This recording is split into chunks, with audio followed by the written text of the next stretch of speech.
Merci Albert Algou. C'est moi qui vous remercie beaucoup d'être venu ce soir à l'occasion du 100e numéro de la collection Dictionnaire amoureux qui est consacré comme il se doit à Tintin. Un grand merci aux auditeurs qui ont resté leur message à Albert Algou pendant l'émission sur le site radioclassique.fr. Merci à notre réalisateur Yann Levray. Vous pouvez réécouter cette émission ce soir à minuit et sur notre site internet radioclassique.fr. Si vous aimez partager les petites madeleines de nos invités, sachez que vous pourrez prochainement retrouver une sélection dans un double album Radio Classique. Et vous pouvez d'ailleurs tenter de le gagner dès à présent en participant à notre grand jeu des petites madeleines musicales sur Radio Classique. Je vous donne rendez-vous demain à 18h en compagnie de Valérie Chevalier de l'Opéra de Montpellier. Tout de suite, vous retrouvez Patrick Poivre d'Arvor. Bonne soirée à toutes et à tous sur Radio Classique. Sycomore Asset Management, société de gestion engagée qui donne du sens à l'investissement. Il est 19h sur Radio Classique.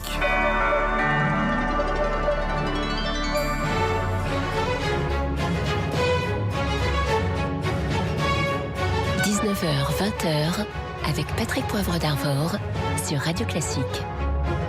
Bonsoir à tous. Après le journal vers 19h15, nous parlerons d'économie dans le grand débat avec l'économiste Philippe de Sertine, comme tous les jeudis, et puis Éric Lézère du site Slate. Ce sera après notre rendez-vous quotidien à Bruxelles, 24 heures en Europe.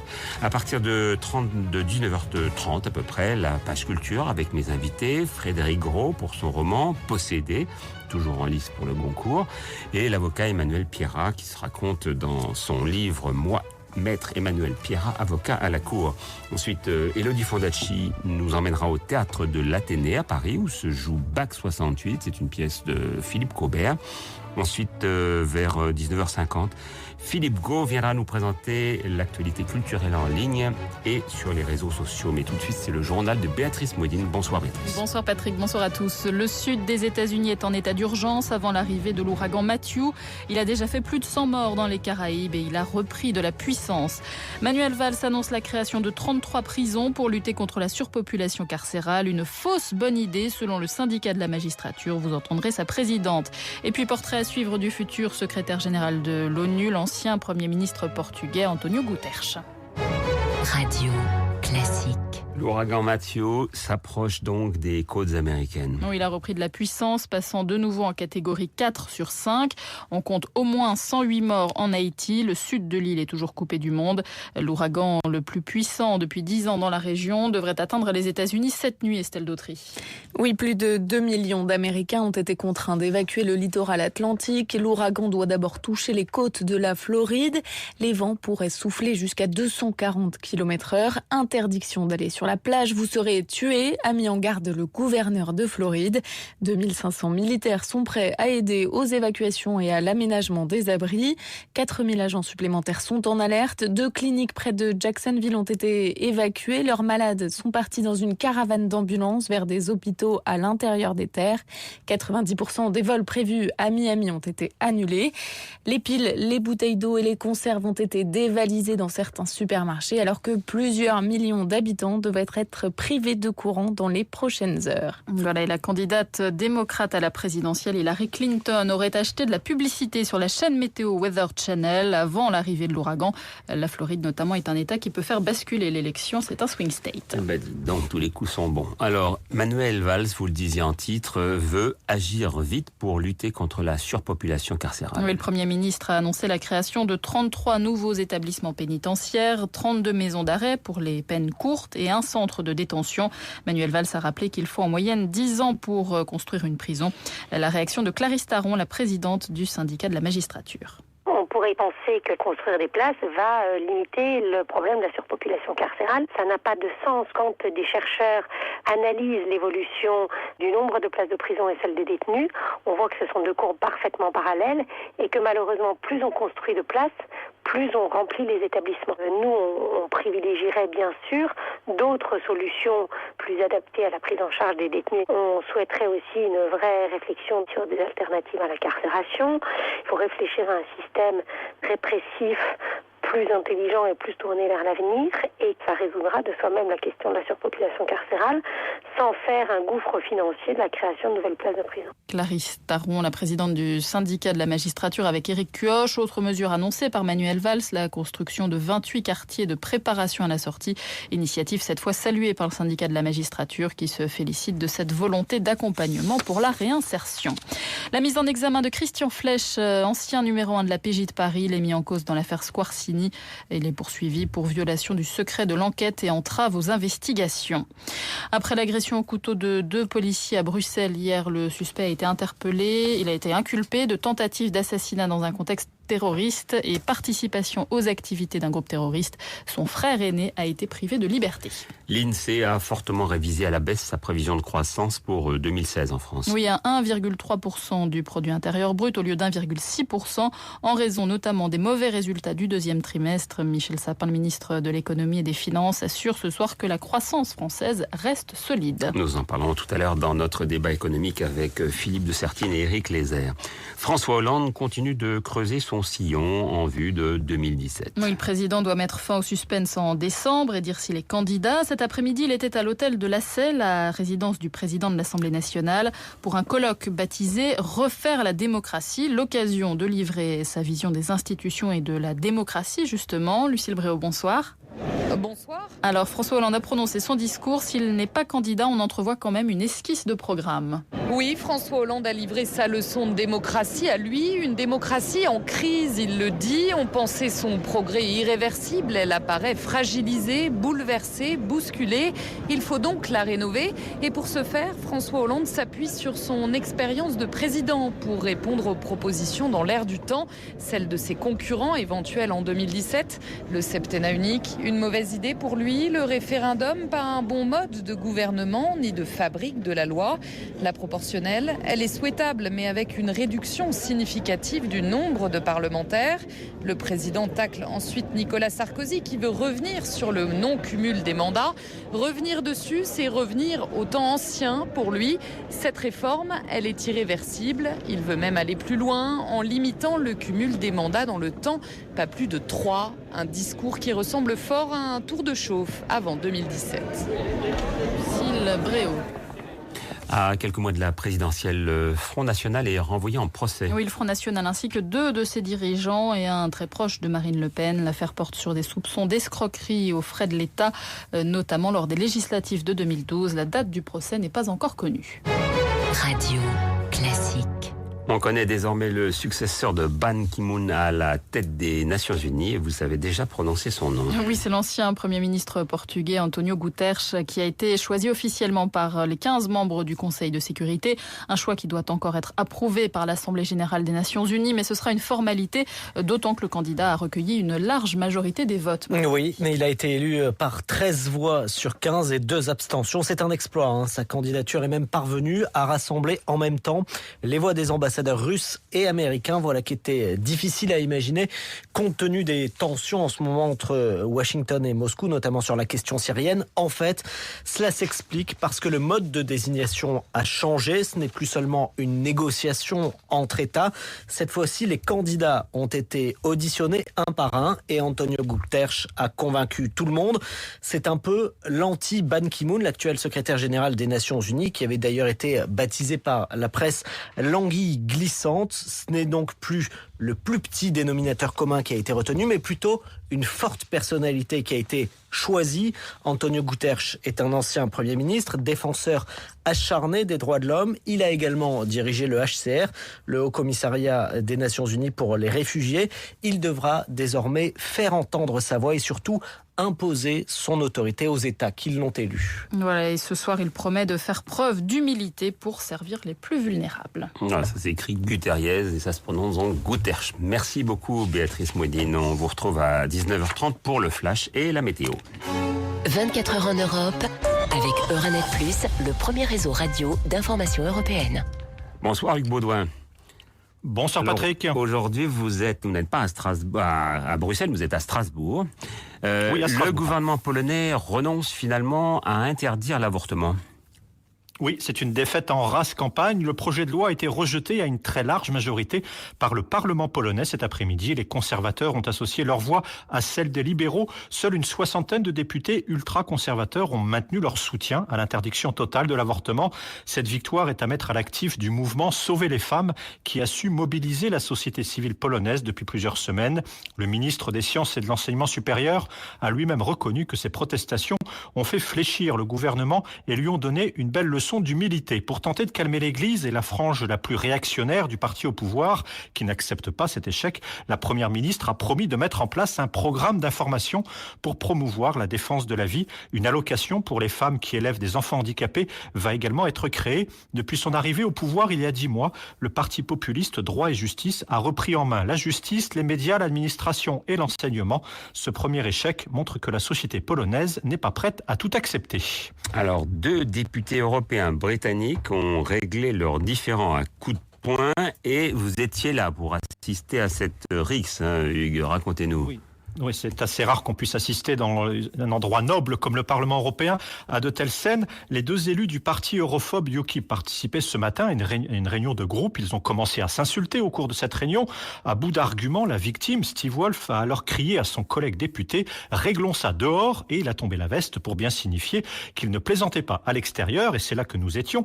La rixe fut brève et violente avec échange d'insultes triviales que je n'oserais décemment répéter ici. Précisons que l'un des 2 élus est un ancien soldat de la RAF. Steve Wolf ne s'est pas évanoui immédiatement, ce n'est que 2 heures plus tard, en pleine session de vote, qu'il s'est senti mal, il est sorti de l'hémicycle et s'est effondré. Il a été hospitalisé dans un état grave. Cet après-midi, il allait beaucoup mieux, a indiqué le centre hospitalier. À l'origine du coup de poing, il y a une sombre histoire de lutte de pouvoir au sein du parti UKIP. Steve Wolf est candidat à la présidence du parti, mais il a reconnu récemment avoir été tenté de rejoindre les conservateurs. C'est là tout simplement l'origine de la bagarre. Eh ben dites donc, c'est pas chez nous que ça arriverait, Yves Maricane. On va en parler dans quelques instants, malgré nos primaires en tout genre. Merci beaucoup Hugues Baudouin. Il est 19h11 sur Radio Classique. Dans un instant, le grand débat avec Philippe de Sertine, Éric Lézère et donc Yves Maricane.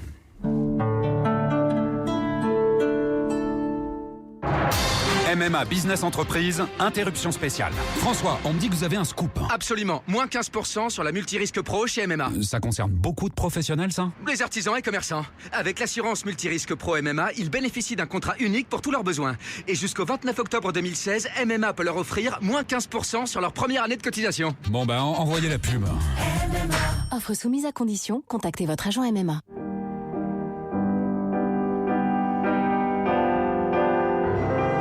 Vous écoutez Camille Thomas dans son album Réminiscence. Duparc, Fauré, Franck, Saint-Saëns et Isaïe vous invitent à une plongée dans un univers sonore aux coloris inimitables. Réminiscence par Camille Thomas. Un disque La Dolce Volta.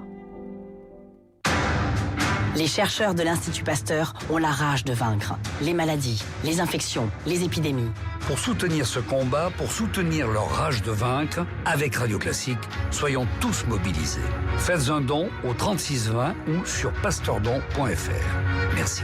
3620, service gratuit plus préappel. En ce moment, la Ford Fiesta édition 5 portes 82 chevaux est à 139 € par mois. La même chose avec une voix plus Hollywood. Ok, mec, écoute bien, c'est pas du pipi de chat, hein. La Ford Fiesta édition est à 139 € par mois sans apport. Voilà, encore plus. Avec clim, Bluetooth, GPS, jante alu. C'est Byzance, mec. Chez Ford, on n'en a jamais autant fait pour vous. Ouverture dimanche 16, selon autorisation. LOA de 48 loyers, coût total si achat 11 365,56 €, réservé aux particuliers jusqu'au 31 octobre, si acceptation par Ford Crédit selon stock disponible. Va sur Ford.fr, mec. Pour votre rentrée piano, la référence depuis 1924, Piano Dodé.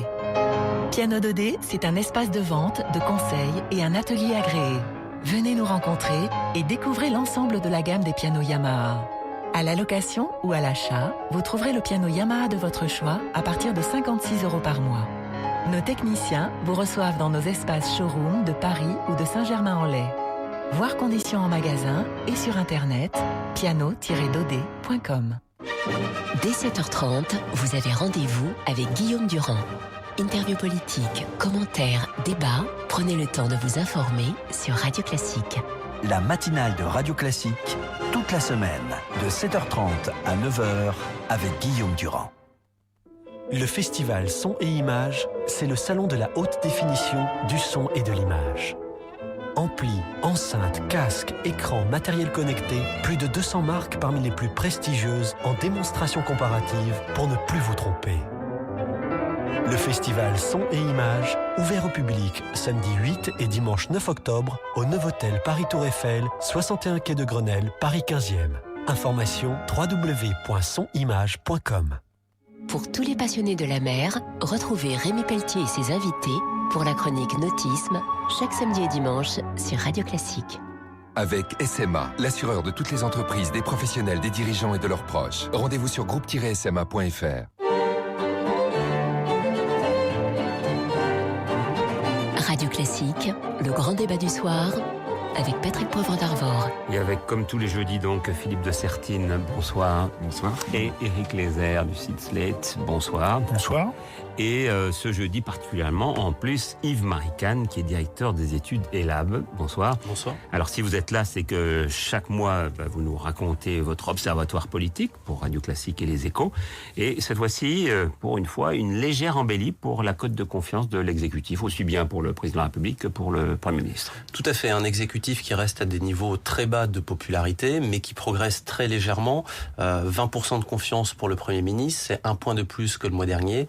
Et 17% pour François Hollande, c'est 2 points de plus. Vous me direz, plus 1 point, plus 2 points, on est dans la marge d'erreur. Ce qui est intéressant de voir, c'est d'où provient cette hausse, qu'est-ce qui contribue à cette hausse.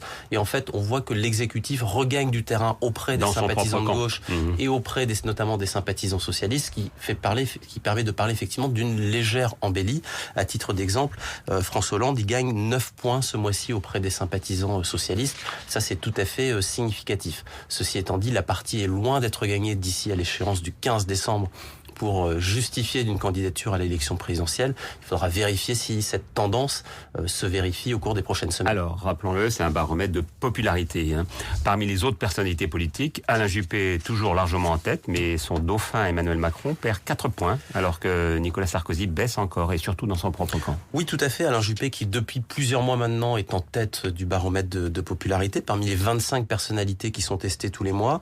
Il est plutôt stable, mais Emmanuel Macron, en revanche, lui, perd 4 points par rapport au mois dernier. Il est crédité de 36% d'opinion positive. Et puis lorsque l'on regarde les résultats en fonction des différentes familles politiques... Ça reste son dauphin quand même. Ça reste son dauphin.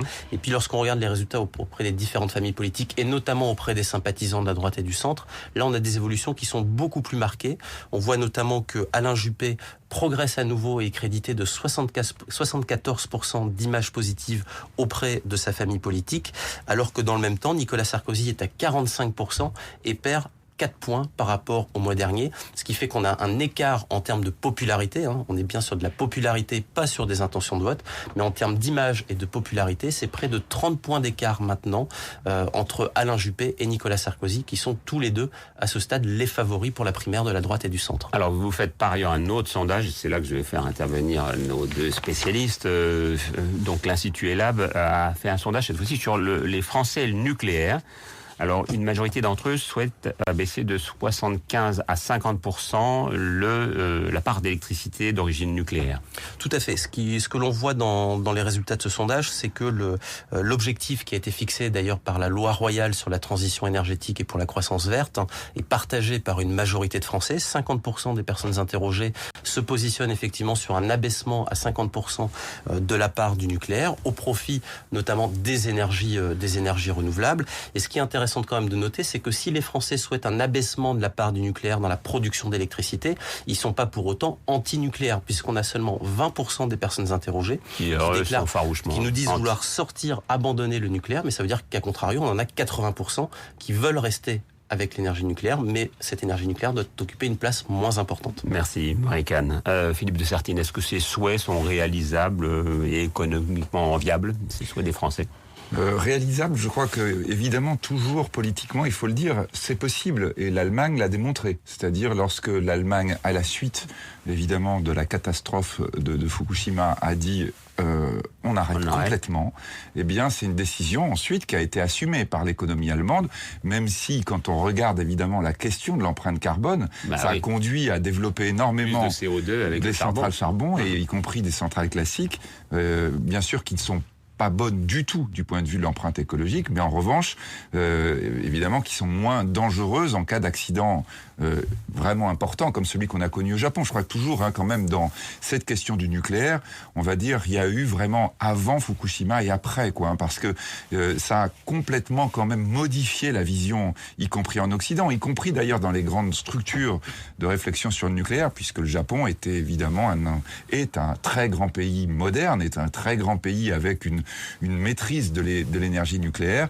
et ça a quand même marqué. Donc je pense que on est toujours quand même dans cette réflexion de dire, est-ce que en réalité toujours le grand accident tel que celui qu'on a connu, ou voire même pas encore aussi grave qu'il aurait pu être, est-ce que c'est quelque chose aujourd'hui qui est toujours dans l'état d'esprit? Et en même temps, moi j'ai le souvenir d'une promesse de campagne de François Hollande, qui nous annonçait la fermeture de Fessenheim et la diminution de la part d'électricité. Là, c'est le principe de réalité qui est qu'on ne peut pas se passer de l'électricité nucléaire, et on ne sait pas comment on va s'en passer d'ailleurs dans les décennies qui viennent. Ce qui est intéressant dans le sondage, je trouve, c'est que les Français ont une vision assez raisonnable finalement du nucléaire. Fukushima a eu un impact, c'est sûr, mais finalement, ils n'ont pas si peur que ça. On est quand même le pays qui a inventé le principe de précaution.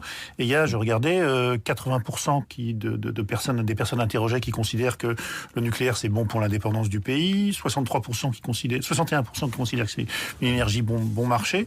Alors, il y a une seule chose à mon avis, une seule réalité qui n'est pas vraiment bien perçue par les Français, qui est que même si on veut rester à 50% de nucléaire, on va être obligé d'investir, et d'investir beaucoup. Parce que nos 58 réacteurs... les énergies renouvelables. Non, d'investir dans le nucléaire. C'est ça le problème. Parce que les énergies renouvelables ont le défaut d'être intermittentes. C'est-à-dire que quand c'est la nuit, il n'y a plus de solaire, et quand il n'y a pas de vent, il n'y a pas d'éolien, qu'on ne sait pas stocker aujourd'hui, et que donc on a besoin du nucléaire. On voit bien le problème en Allemagne, où ils ont besoin de centrales au charbon quand le solaire ou l'éolien ne fonctionnent pas. Nous, on a des réacteurs nucléaires aujourd'hui qui sont vieillissants, qu'il va falloir commencer à remplacer à partir de 2030. Et ça veut dire qu'il va falloir investir, et investir beaucoup. Et l'évaluation, c'est qu'il faut investir sans doute entre 100 et 200 milliards.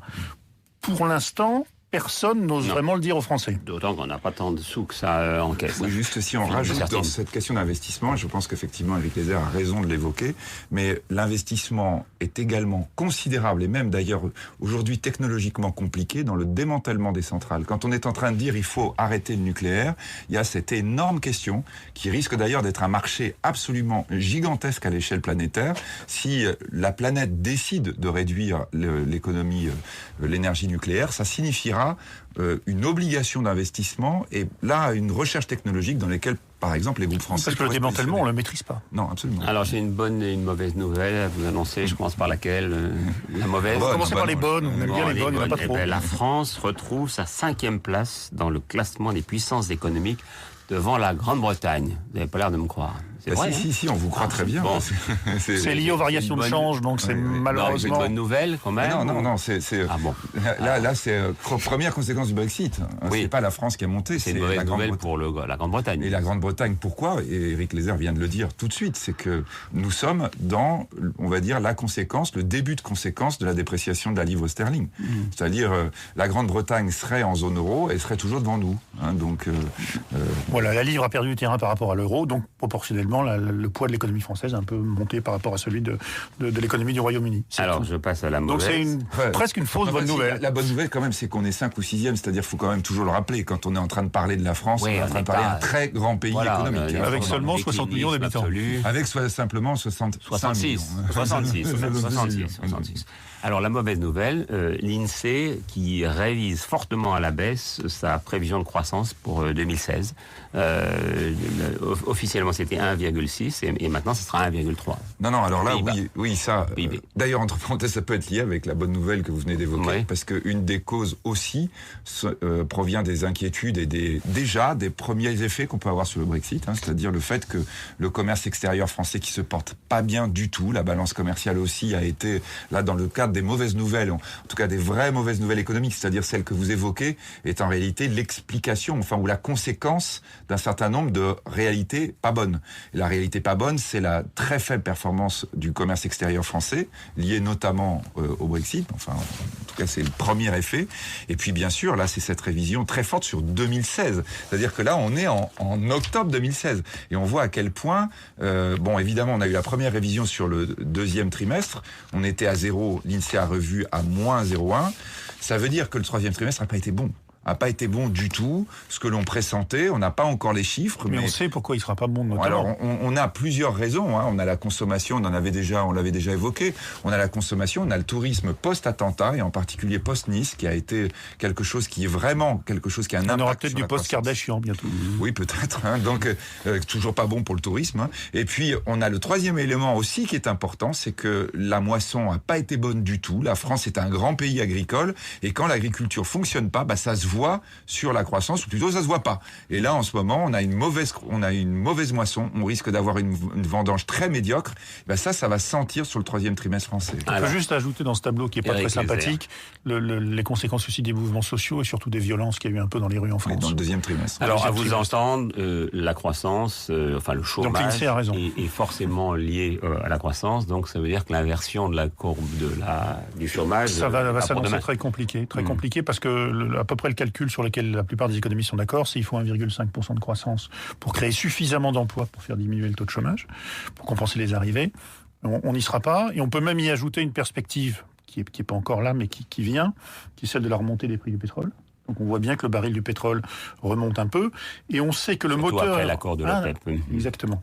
Et que le moteur, un des moteurs essentiels, si ce n'est le moteur essentiel du petit regain de croissance en France, c'était le gain de pouvoir d'achat pour les ménages notamment, lié à la baisse du prix du pétrole. Si le prix du pétrole remonte, ça va réduire un peu le pouvoir d'achat et ça va peser sur la croissance. Oui, tant qu'à donner des mauvaises nouvelles, on y va franco. C'est-à-dire mettre la pression sur les prochains candidats à l'élection présidentielle, quels qu'ils soient, qui comprennent quand même que la situation va supposer, on va dire, des vraies réactions politiques fortes. Parce que là, qu'est-ce qu'on vient d'évoquer ? On vient d'évoquer la question du chômage, mais vous avez eu ce rapport de la Cour des comptes également sur le bilan que l'on peut faire des aides pour essayer de diminuer le chômage des jeunes, le coût énorme et, on va dire, les retombées extrêmement faibles.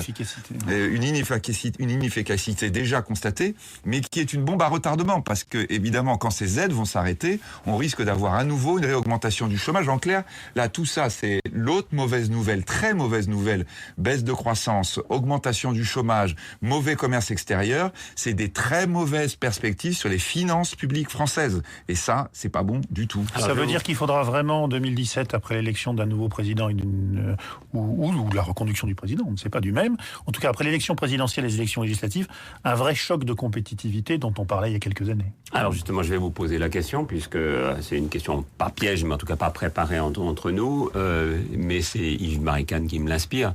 Si c'est Alain Juppé qui l'emporte, comme apparemment les enquêtes de popularité en tout cas le montrent, qu'est-ce qui va changer économiquement dans ce pays, Philippe de Sertine ?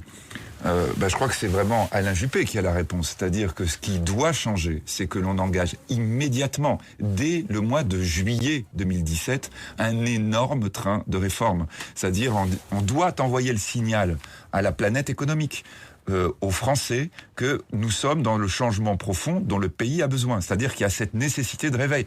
Et on va dire vraiment, là, ça veut dire que on ne peut pas se permettre d'attendre les 2 mois de vacances, quoi. Le nouveau président, quel qu'il soit, et si c'est pendant l'été. Exactement. C'est-à-dire que là, c'est pas partir. Des mesures d'urgence c'est pas partir dans une villa à l'étranger. Ça c'est clair. C'est baisse vraiment des niveaux d'imposition, baisse de la dépense publique, libéralisation d'un certain nombre de marchés. Donner un vrai signal fort.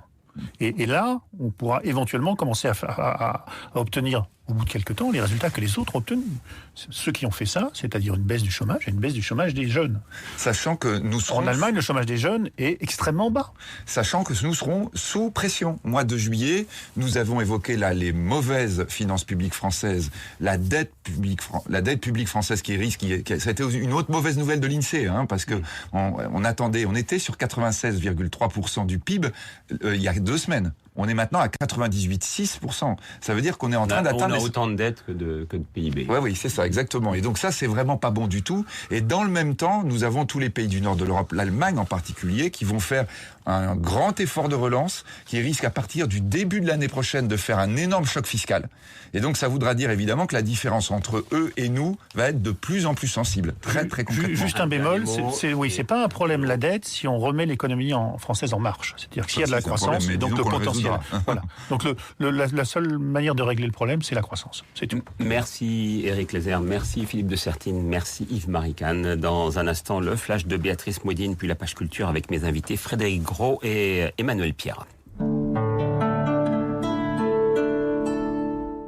Serge Papin, président des magasins U. Je représente la France des régions et on est toujours très fiers de vendre les produits locaux. Les magasins U, c'est ce qu'on appelle la grande surface de la petite ville. Les magasins U pour un commerce qui profite à tous. Et avec les magasins U, retrouvez du lundi au jeudi une certaine idée de la France à 19h55 sur Radio Classique. Un week-end musical en bord de mer, ça vous dit? Pour sa 5e édition, le festival Pornic Classique vous propose de retrouver Anne Kefelec, Régis Pasquier, le trio élégiaque et le quatuor Prajac. 6 concerts, 2 masterclass de piano et de clarinette, ça se passe au festival Pornic Classique du 28 au 30 octobre. Renseignements sur le site Pornic Classique ou à l'Office de tourisme de Pornic.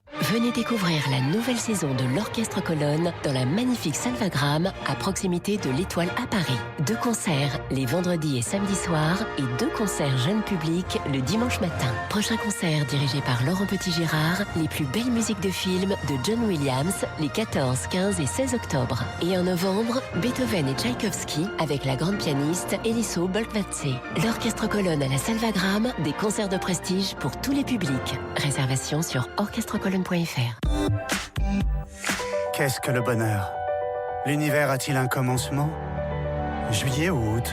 On a le temps de se poser d'autres questions quand on sait quelle voiture choisir. Citroën C3 Vitamine à partir de 9 990 €. Avec moteur PureTech, climatisation et radio CD MP3. Dépêchez-vous, c'est en ce moment. Et pendant le mondial de l'automobile, profitez de reprises exceptionnelles sur toute la gamme Citroën.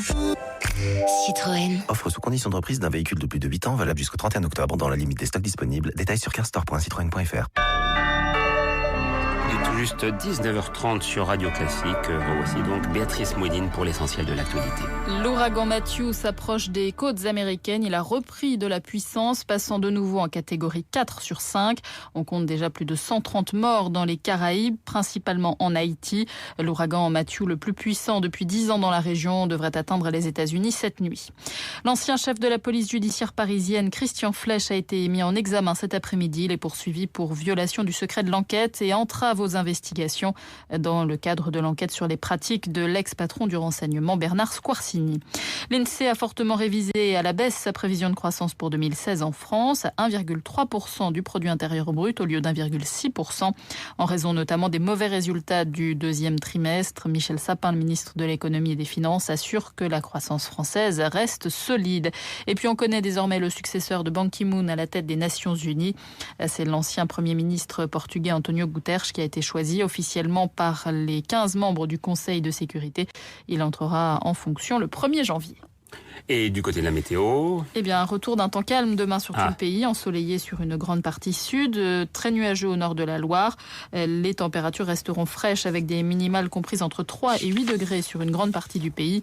Les maximales s'échelonneront de 14 à 18 degrés sur la moitié nord, 18 à 24 tout de même au sud.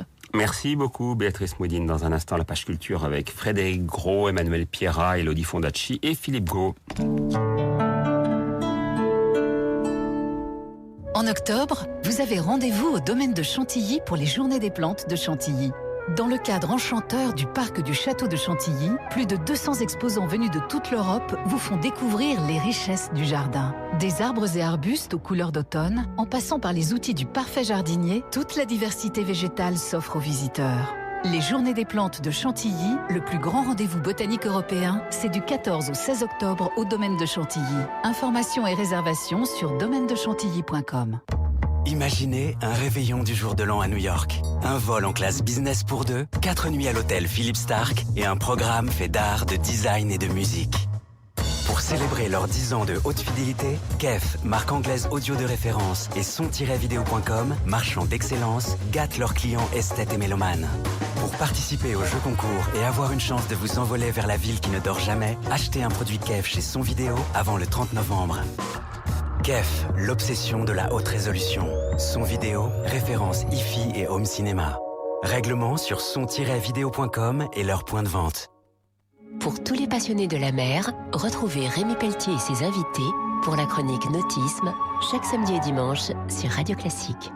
Avec SMA, l'assureur de toutes les entreprises, des professionnels, des dirigeants et de leurs proches. Rendez-vous sur groupe-sma.fr. Radio Classique, les invités culture de Patrick Poivre d'Arvor. Alors, donc, cette page est, comme d'habitude, très fournie. Une seule femme, là, ce soir, Elodie Fondacci. Je vais essayer de... Représentez bien le sexe féminin. Et pour nous parler d'une pièce qui va nous rappeler des souvenirs. Oui, c'est un phénomène qui s'installe au Théâtre de l'Athénée, puisqu'il s'agit de Philippe Cobert, qui reprend 2 spectacles qu'il joue en alternance, La Danse du Diable et Bac 68, où il raconte donc comment... Son bac en 68. Voilà, exactement, et dans des conditions... Un autre drôle. Philippe Gau, pour l'actualité culturelle en ligne. Oui, avec ce soir des distributeurs d'histoires courtes. Je vous en avais déjà parlé, mais ça marche très très bien. Ça va même jusqu'aux États-Unis. Un concours de nouvelles dans le RERB. Et puis je vous parlerai de Bachibouzouk. Ah, d'accord. Je crois voir de quoi il s'agit.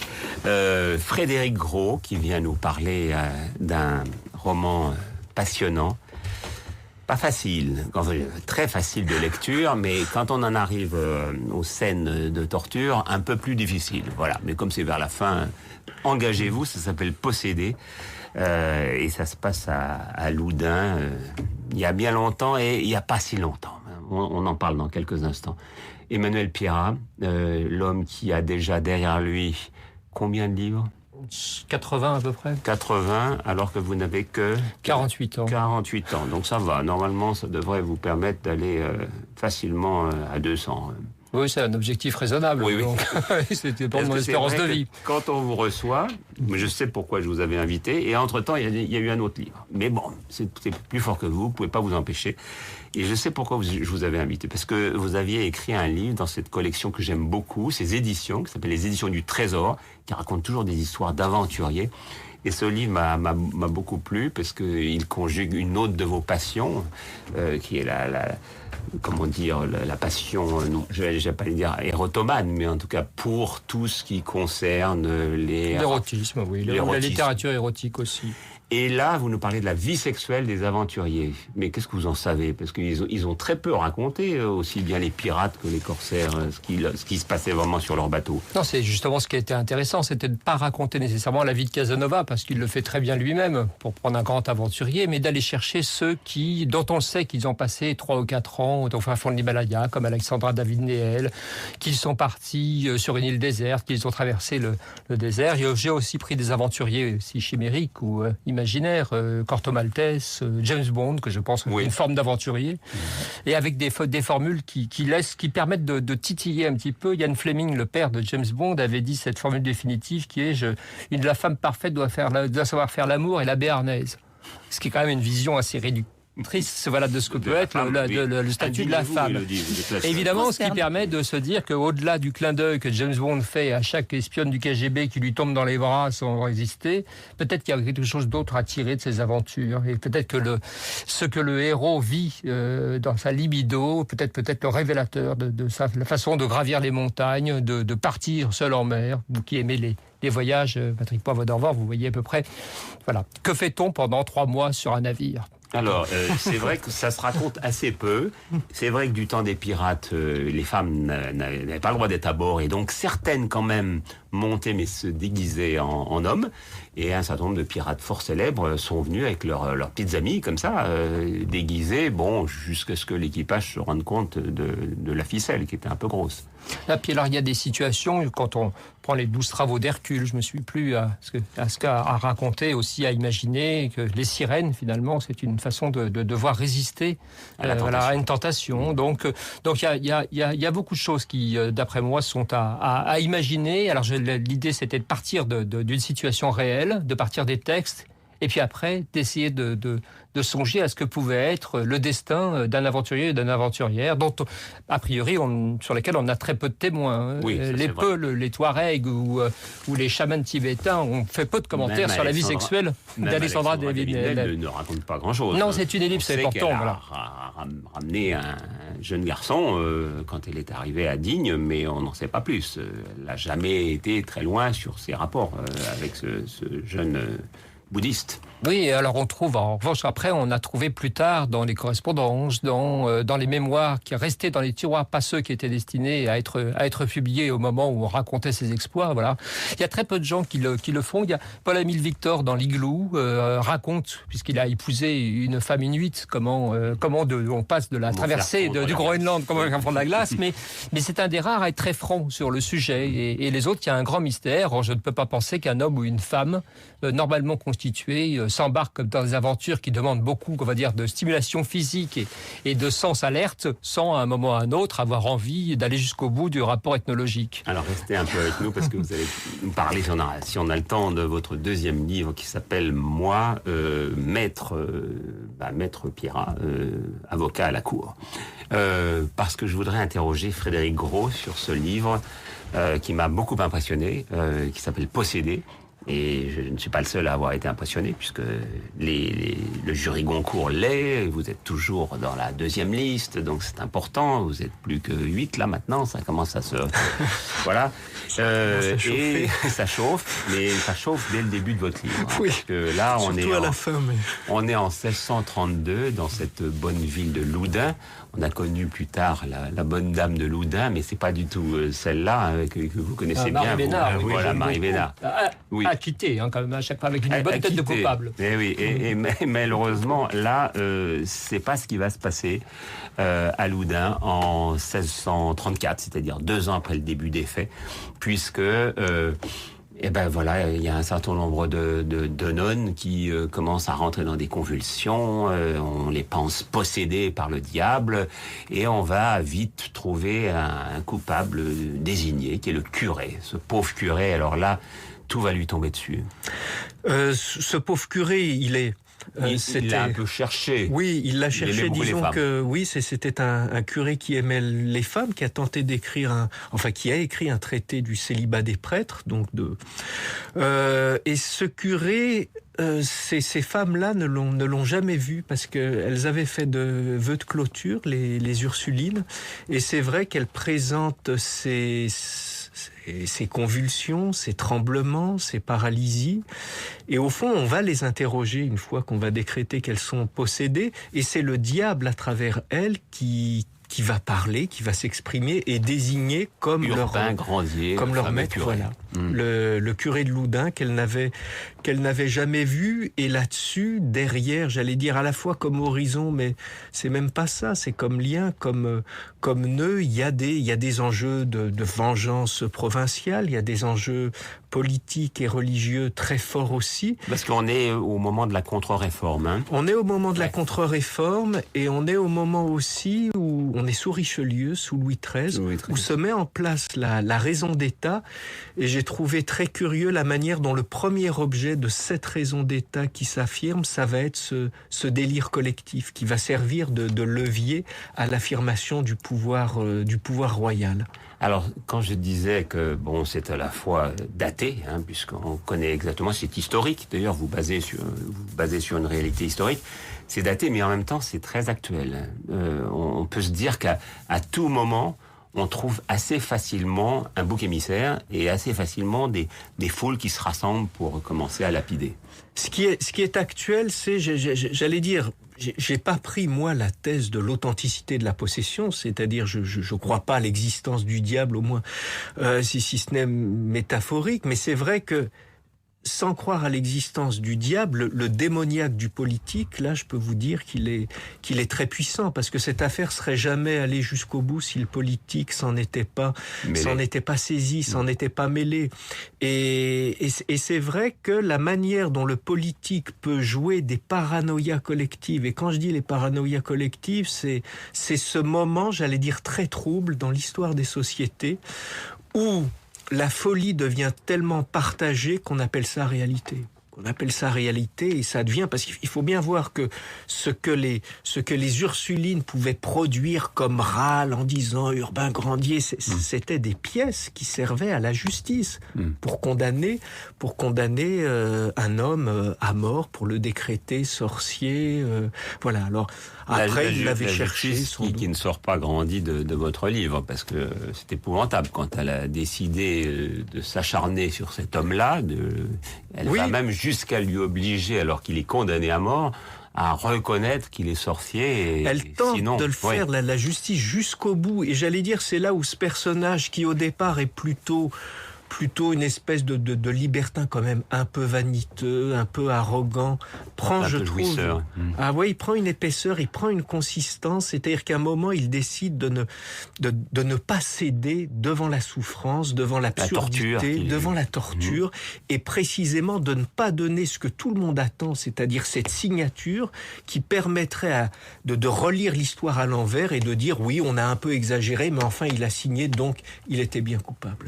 Il aurait bien eu besoin d'un avocat comme Emmanuel Pierrat. Oui. À ce moment-là, ça se faisait pas beaucoup.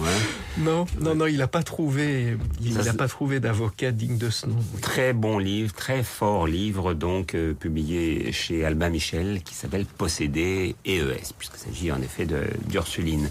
Alors, Emmanuel Pierrat, donc je parlais de ce deuxième livre qui est pour Glénat Jeunesse, donc à destination plutôt des auditeurs et des lecteurs les plus jeunes. Moi, maître Emmanuel Pierrat, avocat à la cour.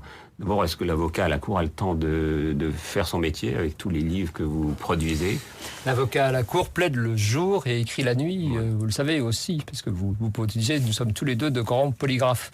Et puis je trouvais important de raconter ce qu'est le métier d'avocat, a priori dans un livre destiné aux plus jeunes, mais en réalité qui répond à des questions que l'on me pose régulièrement. Dans un dîner en ville, il ne se passe pas une semaine sans quelqu'un vous dise « Mais mon cher maître, comment pouvez-vous défendre tel monstre, telle personne, etc., avec des jugements préconçus ?» Voilà. Et une interrogation récurrente dans une société pourtant moderne, en 2016, qui croit à l'état de droit, où on pose la question de la légitimité, de la défense, de ce que c'est que ce métier étrange de porter une robe de façon très traditionnelle et d'aller parler, et d'utiliser l'éloquence pour sauver une tête, entre guillemets, même si la peine de mort, heureusement, ne s'applique plus. Et l'une des autres questions qu'on vous pose souvent, c'est est-ce que si vous savez que votre client est coupable, vous le défendez quand même ? Oui, je trouvais intéressant de parler du rapport à la vérité et de rappeler qu'un avocat n'a pas l'obligation de mentir, mais qu'il en a la possibilité. Il est détenteur d'un secret, de la confession. C'est un des rares endroits aujourd'hui dans la société contemporaine où l'on vient à confesse. Je pense qu'on le fait beaucoup plus dans les cabinets d'avocats qu'on ne le fait dans les Ursulines. Voilà. Oui. On peut le faire chez un psychanalyste, mais ça dure très longtemps. C'est presque plus long que la justice. Et l'avocat est celui qui détient, on va dire, une forme de vérité. Et puis après, il s'en accommode. Et il a affaire non pas à la justice, mais à l'institution judiciaire, ce qui n'est pas tout à fait la même chose. La justice est un très beau concept. Et l'institution judiciaire, c'est une réalité qui peut parfois être très cruelle. Et il faut pour ça se prémunir et prémunir les autres. Moi, maître Emmanuel Pierrat, avocat à la cour, donc chez Glénat Jeunesse, l'autre livre dont je parlais étant publié par les éditions du Trésor. Dans un instant, le Trésor de notre chronique, justement. Élodie Fondacci.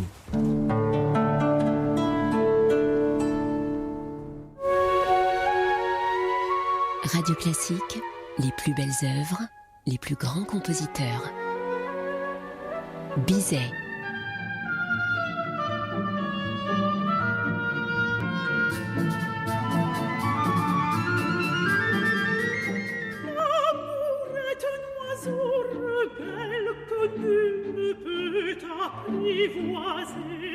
Et c'est bien en vain qu'on appelle, s'il lui convient de refuser.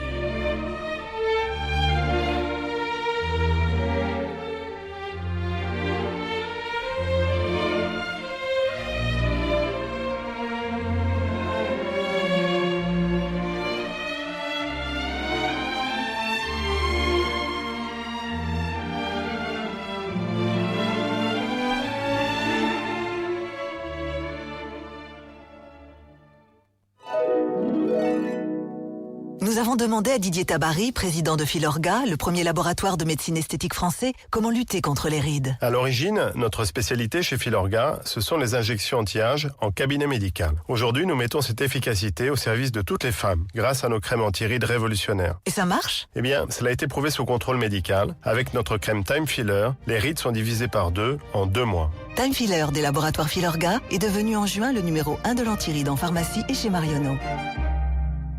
Radio Classique. Emmanuel Pirat qui était en train de nous raconter quelques justement instruments de torture qui se trouvent au musée du Barreau. Du Barreau de Paris, dont je suis le conservateur. Voilà. Ah, il faut que Rue du jour à Paris. Il faut que je le dise aussi, parce que comme vous ne faites pas grand-chose dans la vie, en plus vous occupez d'une revue littéraire, la revue littéraire du Barreau de Paris, avec deux de vos confrères, je crois. Oui, avec François Gibault notamment, qui est l'exécuteur testamentaire de Céline et un avocat formidable, et puis et Étienne Lesage, qui est un très bon pénaliste. Et nous pensons qu'il y a une grande tradition qui existe au Barreau d'avocats écrivains. Jean-Denis Brodin, membre de l'Académie française, est toujours un avocat qui plaide.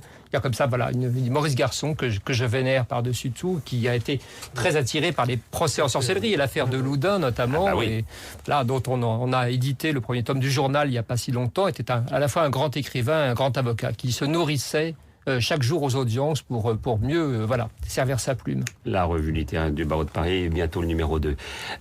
Donc, Élodie Fondacci. L'acteur Philippe Cobert s'installe au théâtre de l'Athénée pour 2 spectacles qui jouent en alternance, La danse du diable qu'on connaît bien et puis Bac 68 qu'on connaît peut-être un peu moins bien. Alors à certains, il n'est pas besoin de le présenter. C'est vrai que pour ses fidèles, ceux qui le suivent dans son aventure théâtrale depuis quasiment 40 ans, Philippe Cobert, eh bien c'est l'équivalent de Fabrice Lucchini, c'est-à-dire un monstre du théâtre. Il a son public, il s'en amuse lui-même quand on le voit sur scène. Il dit « mon public qui a fait des lettres », sous-entendu mon public bobo de gauche qui va à Avignon, voilà. Et donc autant vous dire qu'hier à l'Athénée, la salle, fraîchement refaite d'ailleurs, était absolument comble.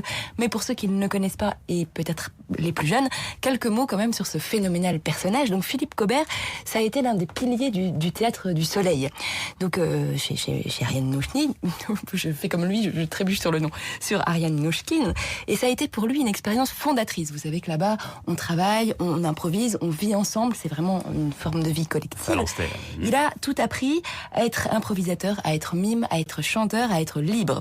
Mais quand il quitte sa maison mère, c'est un déchirement, c'est aussi une période un peu d'errance pour lui, une traversée du désert, jusqu'au jour où, en improvisant devant des amis, il sait ce qu'il va faire, il va être seul en scène et il va raconter sa vie.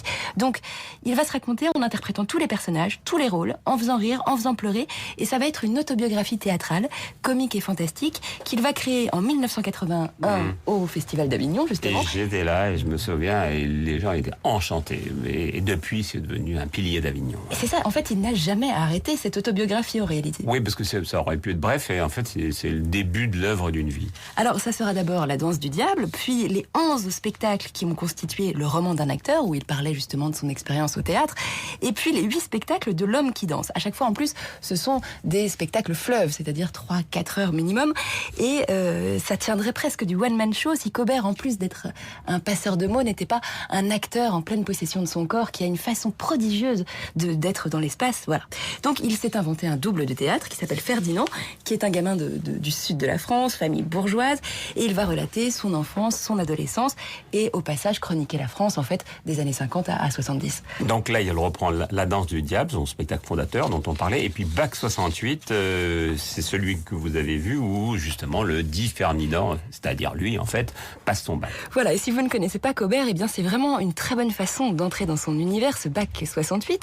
C'est un bout, en fait, de L'homme qui danse, c'est-à-dire une digression de l'histoire. Cobert avait vraiment raconté sur scène Ferdinand qui passe son bac, et c'est devenu un spectacle à part entière, un peu plus court, 1h50 seulement, et ça fait moins peur. Et il va jouer donc une inénarrable séquence où donc Ferdinand, qui est un cancre absolu, qui n'a rien révisé, passe son bac, donc on est en mai 68, et il livre à l'examinateur littéralement consterné une prestation irrésistible sur la Sibérie, puisqu'il a tiré le papier Sibérie, en disant qu'en gros il y a 57 igloos et des rennes qui cueillent du... Enfin, c'est assez drôle. Et donc il a finalement son bac. Mais parce que tout le monde l'avait, faut dire la vérité, en mai 68. Si lui là, c'est que tout était possible. très regardant. Hein. Mais avant de faire ça, en fait, il joue, et c'est ça peut-être le meilleur moment du spectacle, Claudine Gauthier, qui est aussi un de ses personnages récurrents, et qui est la mère de Ferdinand, donc avec son foulard écossais sur les épaules. En fait, ça m'a fait penser un peu à, vous avez vu le film de Guillaume Gallienne, voilà, c'est ça, Les garçons et Guillaume à table, cette grande bourgeoise de mère, c'est tout à fait ça. Donc Claudine arrive à 4h du matin dans la chambre de son grand fiston en lui disant « Mais passe ton bachot, mais il faut faire ça pour avoir de l'avenir !» Et donc ça va durer 24 heures de soliloque. Elle essaie, et elle est très drôle, et c'est vraiment extrêmement fin, extrêmement amusant. On voit bien, en fait, dans sa façon d'imiter ce fils qui écoute Johnny Hallyday et qui veut devenir acteur chez cette minouchkine. Mais enfin, tu n'as perdu l'esprit, mon garçon. Voilà, toute la société qui a fait s'écrouler mai 68. Voilà, donc c'est au Théâtre de l'Atelier, en alternance avec la danse du diable, et c'est jusqu'au 20 novembre. Dans un instant, Philippe Gaume.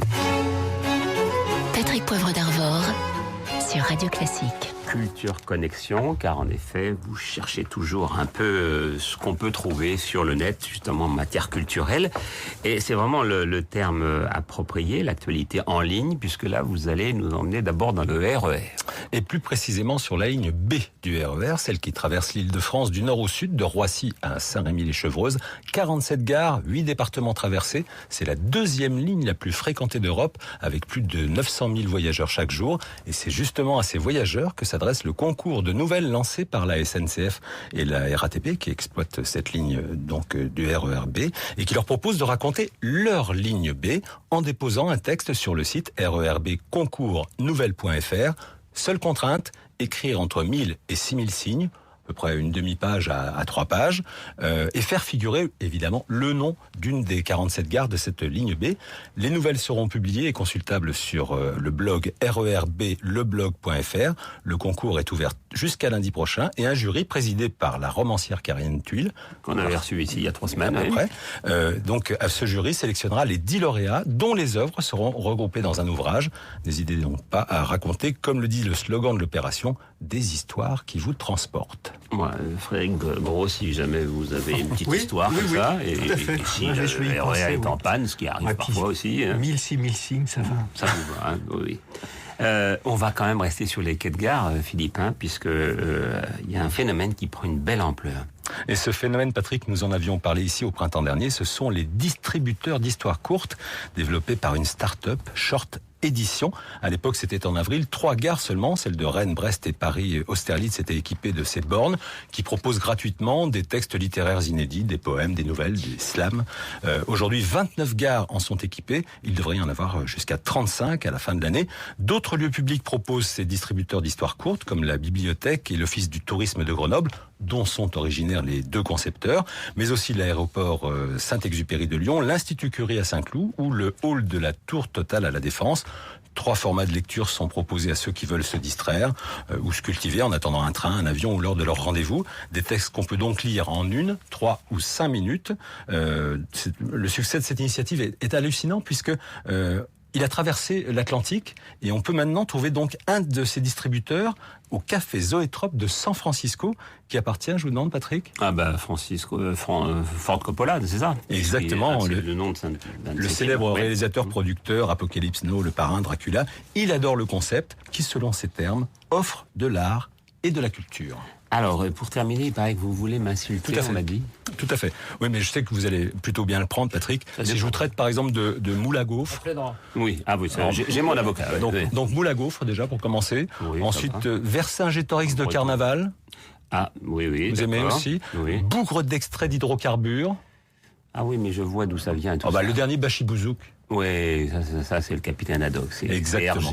Exactement. Alors, ces jurons proférés donc par le capitaine Haddock, c'est sur un compte Twitter que vous pouvez les avoir. Alors, c'est facile. Il a été créé par les organisateurs de l'exposition Hergé qui se tient en ce moment au Grand Palais. Il suffit de se connecter sur le compte @capthaddock, puis lui adresser un tweet en utilisant le hashtag Capitaine Haddock. Quelques instants plus tard, vous recevez une insulte, évidemment inspiré par l'œuvre d'Hergé.